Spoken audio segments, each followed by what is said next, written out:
This is not financial nor professional advice. This video is for entertainment only. Hey everyone, I'm an investor in Facebook. I've been on and off through the years, and now I'm back in again. And it's because Facebook has fell out of favor, but I think it's going to fall back into favor pretty soon. And now it's not a question of if I'm going to buy more, it's a question of how much I'm going to buy more. In this film by Mark Zuckerberg, in which he's doing his annual review of Facebook, he explains that he's going to change the name of Facebook to Meta, M-E-T-A. And the reason for that is because he wants to be more involved with the Metaverse. The Metaverse is created by the internet, and he sees it as a place where we interact with each other. We can go to entertainment, we can go to concerts, we can meet with family, and it'll be like we're almost there. It's pretty wild. But I'm looking specifically at the areas where they're most likely to be able to monetize things. And the first one of these is entertainment. Now, this might be a little further in the future than some of the others, but I think it would be huge if it ever does come across, because to be able to go to a concert by proxy and to be there like they show in this film would be just amazing. Yeah, be sure to check the merch, baby. Because after you've had that amazing and unforgettable experience, you just gotta buy some merch to remember it by, right? Imagine your best friend is at a concert somewhere across the world. What if you could be there with her?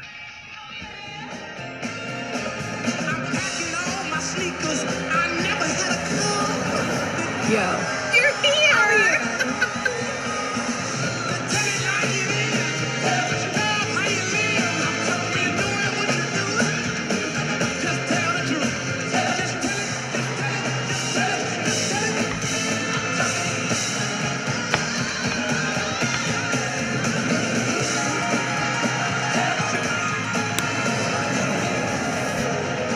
After party passes? Yes!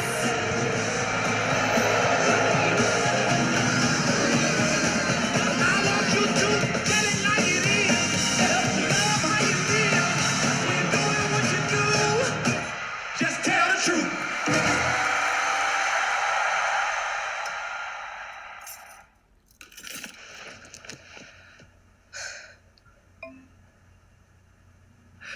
Jumping in now. What if there was an after party that anyone could go to, no matter where they were? This is wild.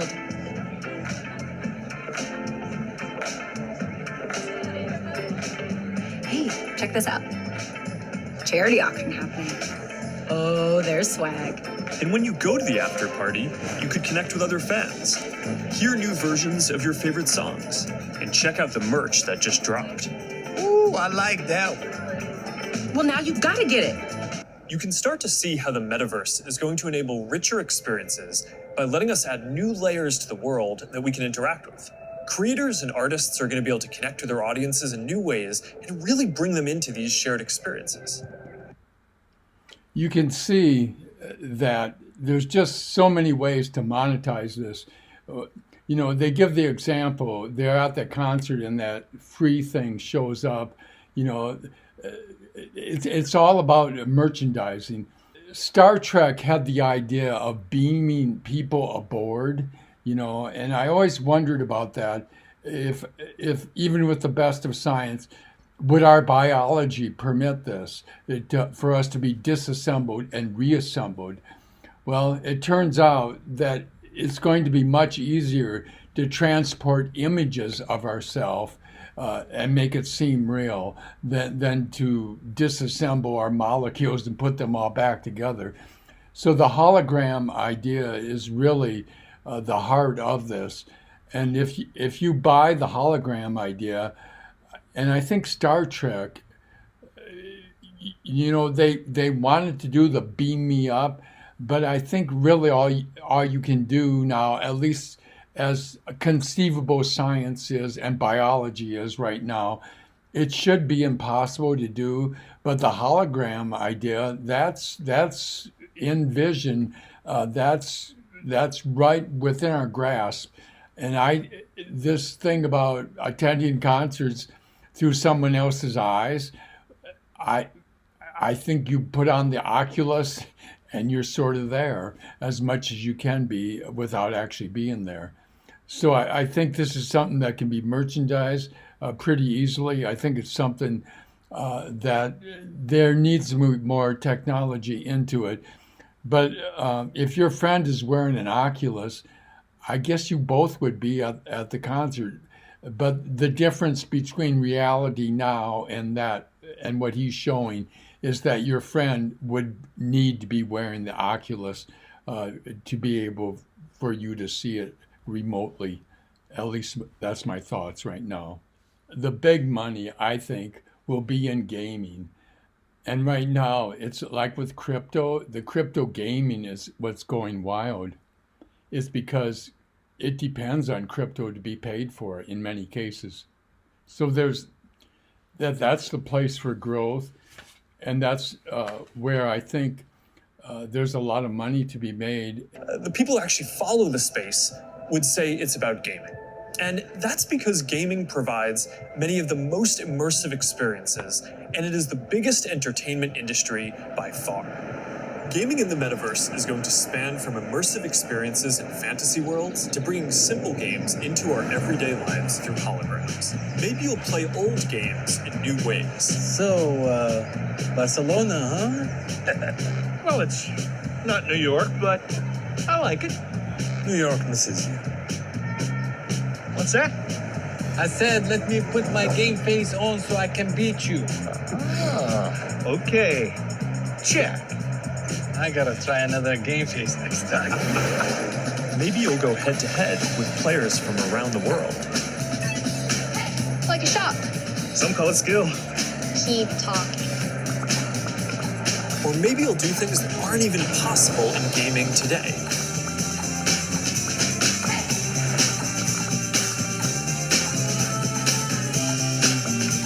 Hey, Mark, down for a VR foiling sesh? Now this is more my style. Classic look. All right. Nice. Oh, nice choice, Mark. Ready to shred. All right, here we go. Whoa. Whoa, hang in there, Mark. That's not good. Hit this section. Boom. All right, backflip.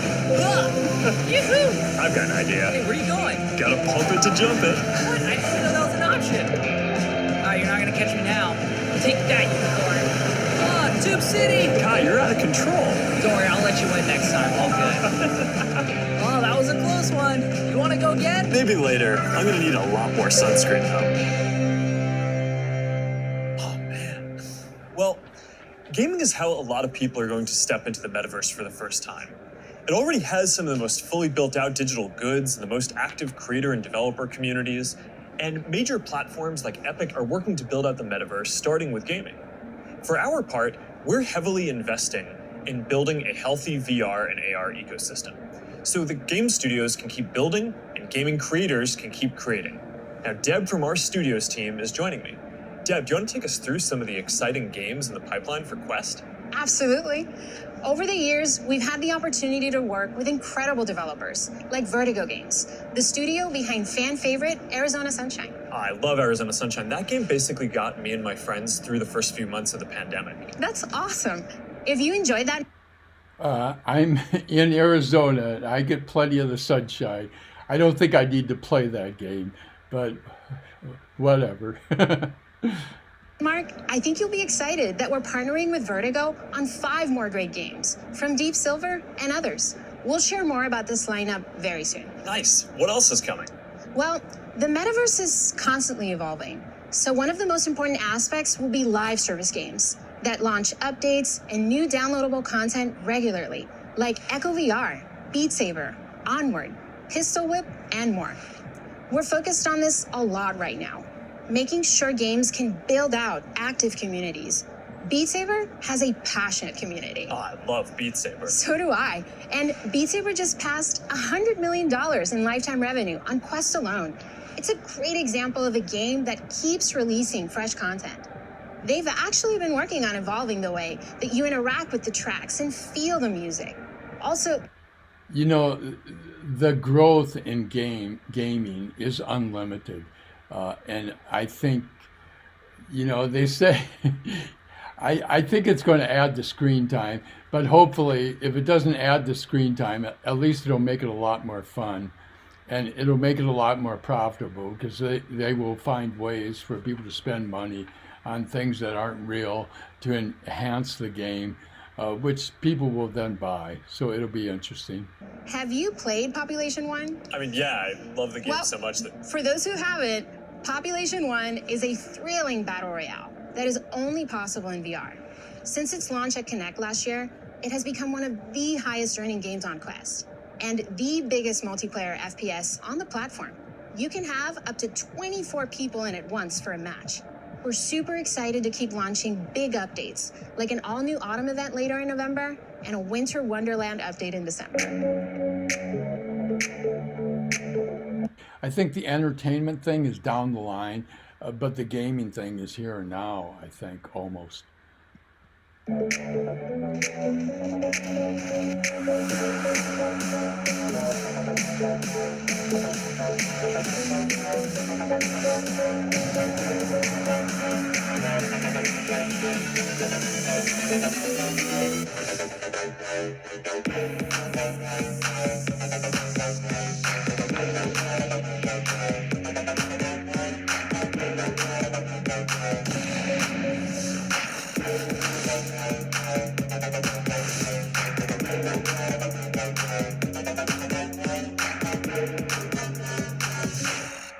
Okay, here's something I know our community has been waiting for. lay it on us. All right, this is a title from the Warp Frog team. This is the team that set the standard for VR combat physics when it launched on Rift in 2019. That's right, Blade and Sorcery Nomad, the built for VR medieval fantasy sandbox that pairs magic with melee, is launching on Quest later this year.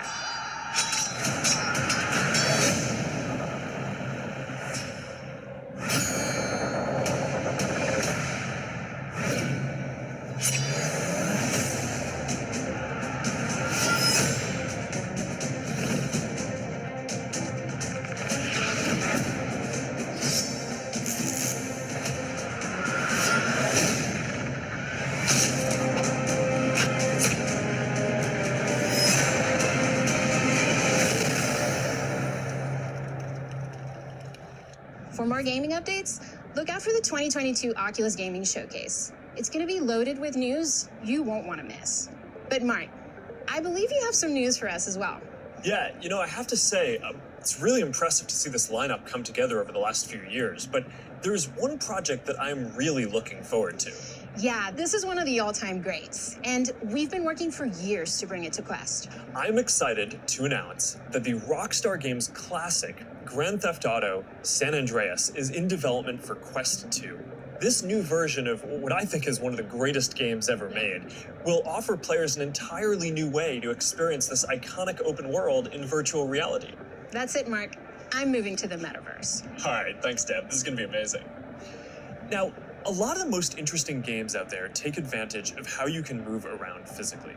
Being able to look anywhere, move freely, it's just a fundamentally different experience from staring at a screen. No, I think they're trying to counteract the idea that the metaverse will lead to less exercise. So I think they want to play this up as much as possible. And maybe it'll happen somewhat. And it's good that they're pushing this. But it's hard to believe that there's going to be a lot more exercise. But maybe I'm too skeptical on this part. But it'll be a part of the business. I don't think it'll overtake the gaming by any means. Quality of being physically embodied and able to interact with the world and move around inside it, that opens up some completely new experiences that didn't really make sense before on 2D phones or computers. And one example that we are seeing take off is fitness. And speaking of that, I think it's time for my workout.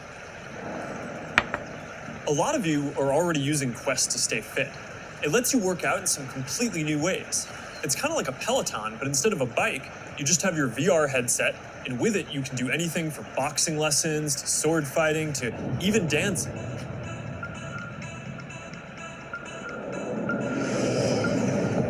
You'll be able to work out in new worlds, even against an AI.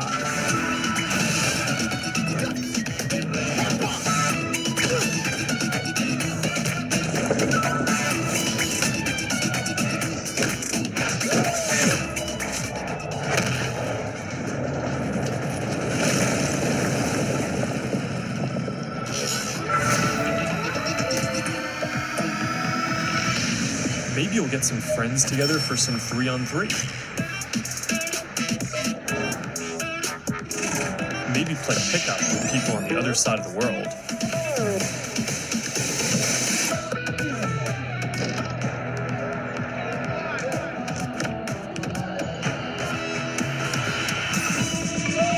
Or imagine your Facebook cycling group does an AR charity ride.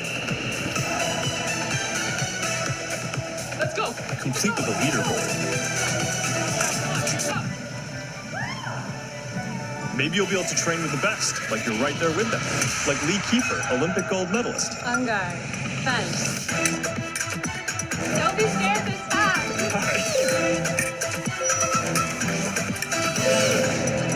You seem like a natural. Whoa. All right, that's a little too realistic. See you later, Lee. That was fun. Good job, Mark.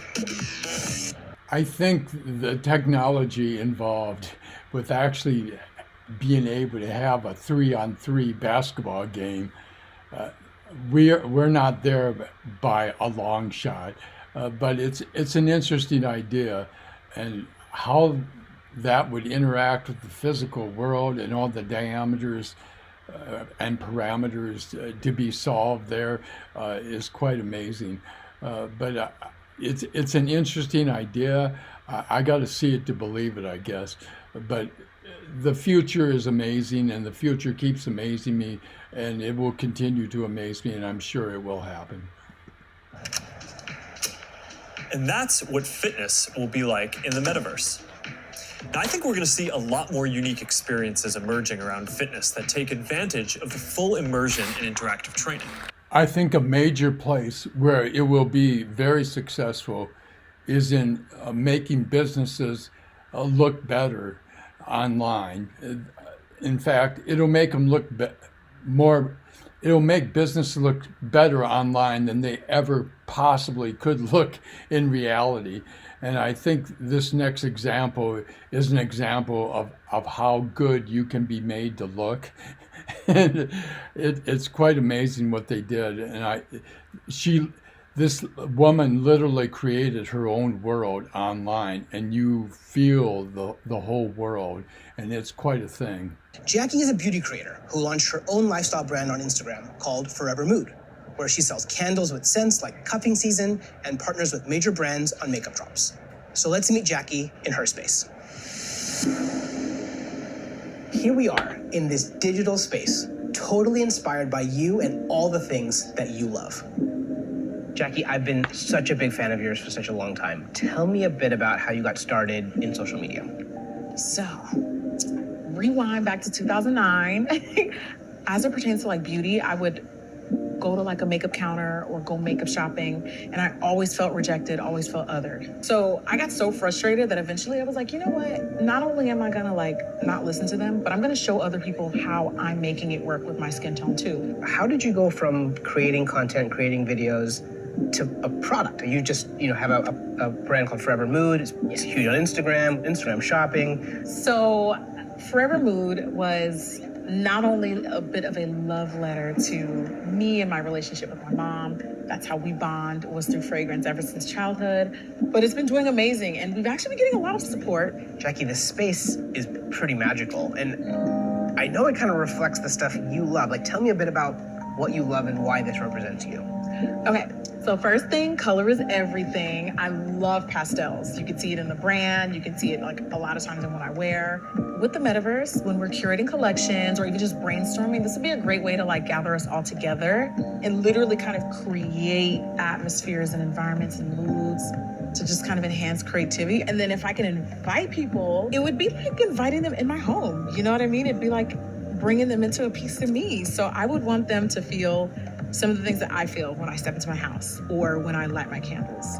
Interacting with people in comments and having a conversation is a way to kind of get your fan excited about interacting with you, but also you feel like you get a connection I get excited to your community. too. Yeah. And so this idea of reaching kind of into the comments section and pulling a fan in and having a conversation is pretty powerful. And, and it humanizes that person on the other end, of that comment. I think there's a really interesting opportunity to think about how we build community and how we engage with our fans in a really deep way, as opposed to just through a comment box.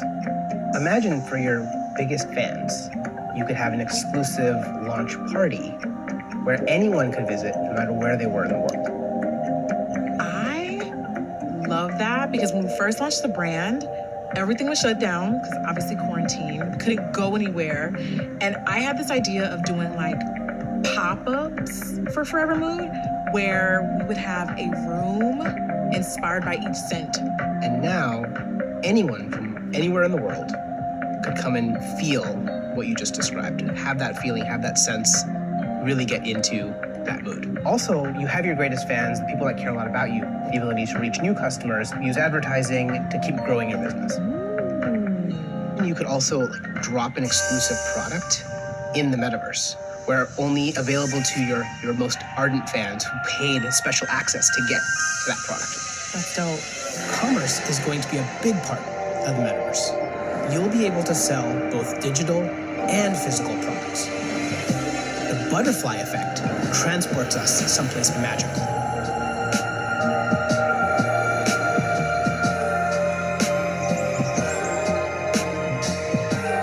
So beautiful. So Jackie, as we walk through this amazing world, what does the Metaverse mean to you?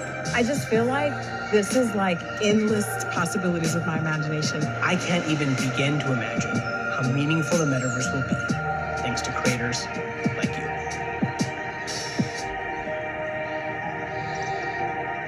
And while seeing your hands in VR and manipulating virtual objects is a big step forward towards that, and we're going to need an even easier and more intuitive way to interact with virtual content when you're on the go wearing AR glasses.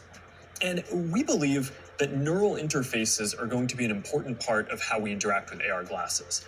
And more specifically, EMG input from the muscles on your wrist combined with contextualized AI. It turns out that we all have unused neuromotor pathways, and with simple and perhaps even imperceptible gestures, sensors will one day be able to translate those neuromotor signals into digital commands that enable you to control your devices. It's pretty wild. So let's take a look at what EMG input is going to be able to do and where we are with it today. This video shows some of the ways that we think that wrist-based neural interfaces can provide an important input tool for AR glasses. So at first, that input is going to just be around enabling basic gestures, click, scroll, select. But as the technology evolves, EMG input could potentially unlock full-speed typing, and it could give you subtle, personalized controls that you can use in any situation. This is genuinely unprecedented technology.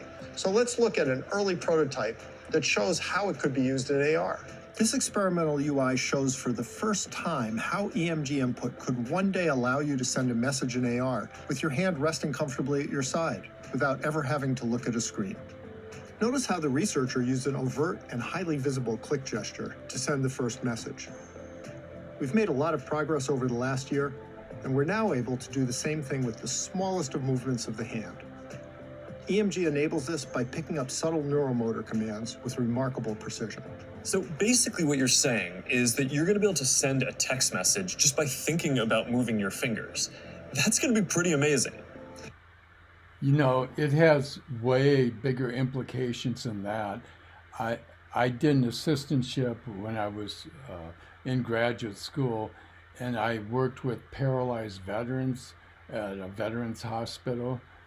And the thought that they could develop things that you could make things move by thinking them, that would be such a benefit to people that are dealing with paralysis.